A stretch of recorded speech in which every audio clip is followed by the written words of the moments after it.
I had to fill out a medical form the other day, and they were asking me all these questions about who I was. They said, well, are you Caucasian or African American or American Indian or Oriental? Or there were about, I don't know, 9 or 10 different categories. And the problem is there wasn't the right box to check. See, I was born a certain way when I was born the first time. But when I'm born again, I'm born out of those old designations and into a new one. I want to read you a scripture here. This is out of the book of Revelation. And with your blood you purchased men for God from every tribe and language and people and nation. You have made them to be a kingdom and priests to serve our God, and they will reign on the earth. So I'm born one way, but then when I'm born again, I'm born by the fatherhood of God. I'm born into a new tribe, a new nation. And if I keep looking to that first designation to try to understand who I am in this world, I'm going to be hopelessly lost. It just does not work. And in fact, it breeds this thing where one person says, well, I'm this, and someone else says, I'm that. And the first thing you know, no one trusts anybody else. But see, when the Father in heaven calls your name, it comes with an identity and it comes with a family. The Father calls your name and you are forever marked as being one of His. So all of a sudden, whether I'm born here or born there or born someone else is no longer the thing that counts. The question is that me from here, someone from there, someone from there, we have been born in her, in the city of God. And that citizenship in that heavenly city becomes the thing that determines who I am. And now see, when I figure out who I am, it begins to determine and inform what I do, how I think, and how I see the world. So if you're looking to the world to help you understand who you are, well, let me tell you something. The world is stuck in that first Adam, in that time of division and separation. And it will not help me live a life that glorifies God. So, but when I understand this fatherhood, when I understand that I'm His son and I'm His daughter, it changes the way I think about myself. And when my thinking changes, then my heart and my attitude and my actions also change. And the big task then becomes to learn how to be a son or a daughter of God.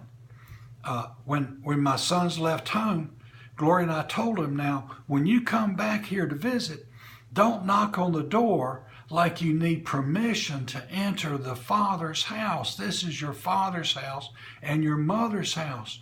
You come up to the door and you throw that door open and you walk in and you say, I'm here, I'm home. What's for supper? What's in the refrigerator? And you learn, you relearn, and you relearn, and you relearn what it is to be a son or a daughter of the house. We are not aliens and strangers to His house. We are heirs of His house. And the one who opened the door for us the first time was Jesus Christ. And once He opens the door, let me tell you something, when He opens the door, no one can shut it. The only thing that can stop you from coming in and availing yourself of this sonship is when you choose to act timid around your Father. And maybe the thing that would grieve His heart the most is for us to be timid around Him and act like we're afraid of Him and that we can't come into His house. We can't raid His refrigerator. You should raid God's refrigerator. You really should. And you shouldn't stand out there in the front yard asking permission or timidly knocking to come into his house. Why don't you just come in? Act like you belong and see what happens. Stuff will happen that you can't even anticipate because you figured, well, there's no use in standing out here in the front yard. Why don't I go in and get in this fellowship? All they can do is kick me out. And if they don't kick me out, maybe I'm going to find out I belong. And let me tell you something else. Your soul is strange. You know that? The human soul is a strange thing. And you've got to continually teach your soul how to act decent and how to obey and how to live. And one of the ways you do that is that by the Spirit, the spirit man, the spirit woman says, I'm coming in, I'm walking right in that front door, and you bring your soul with you.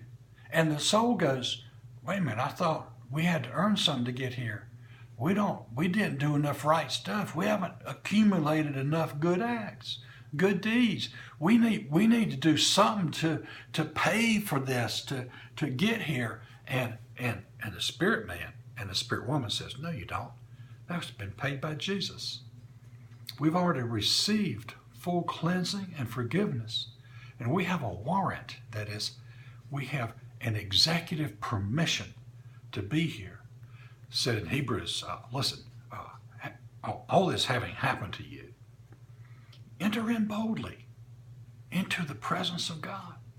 You have a right to be there.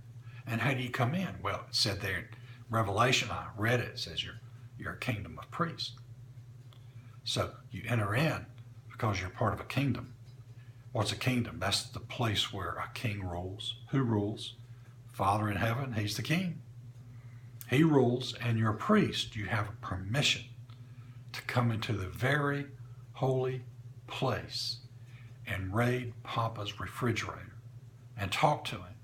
Find out what he's thinking. Find out where his heart is leaning. See where his eye is. See where he's looking in the earth. If you want to know what's going to happen next, catch the Father's eye and see what he's doing.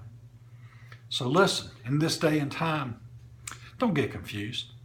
Don't think, when you're trying to check all those blocks, the one you need to check is you're part of the kingdom of priests. This is who I am. My Father in heaven says I am. I'm a priest. I'm living as a king and a priest in this land. And I will go into the Holy of Holies. I will push the door open and just announce, I'm here. What's happening? God bless you, and the grace of God be on you.